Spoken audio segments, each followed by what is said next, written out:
Sa pamagitan ni Suarez, makakaganti na itong si Tanggol kay Rigor at samantala iisa-isahing balikan ni Tanggol ang lahat ng may atraso sa kanya, kabilang na dito si David at Rigor.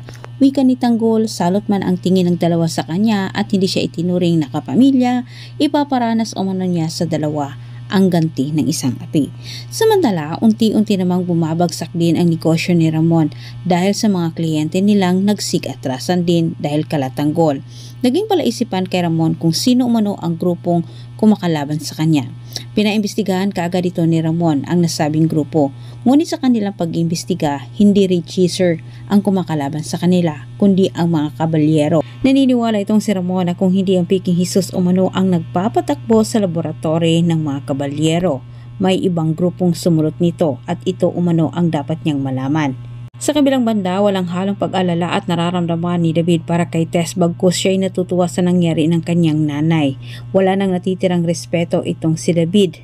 Anya sa isip ni David, mas nakakabuti umano para sa kanya ang nangyari kay Tess para hindi na umano makikita itong si Tess at Ramon. Ngunit maya-maya lang hindi inasahan ni David nakatanggap siya ng tawag mula kay Vera. Nadismaya itong si David sa ibinalita ni Vera.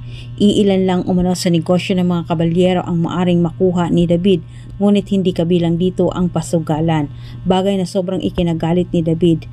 At pinayuhan naman ni Vera itong si David na wag na umanong magtangkang alamin pa ni David kung sino umano ang nagpapatakbo ngayon sa pasugalan ng mga kabalyero, lalo na umano ang drug lab, dahil baka mamaya totoo itong kabalyero at makuha pa mula kay David ang namanan nito ngayon. Ngunit hindi naman kontento itong si David sa kanyang nakuha. Gusto pa niyang dumami kahit naisipan ni David na bumalik sa pasugalan, pero sa puntong ito sa pasugalan nila Tanggol ang pinuntahan ni David.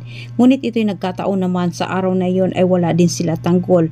May nakuha mangyaman itong si David mula sa kabalyero, pero mapupunta din ito sa mga kamay ni Tanggol dahil nalulong na si David sa sugal. Subalit kailangan ang maghanda ni David ng depensa para kay Ramon dahil siguradong hindi malaman ni David ang kanyang gagawin sa mga tanong ni Ramon sa kanya. Maraming salamat sa panonood at antabayanan po niyong susunod kong update.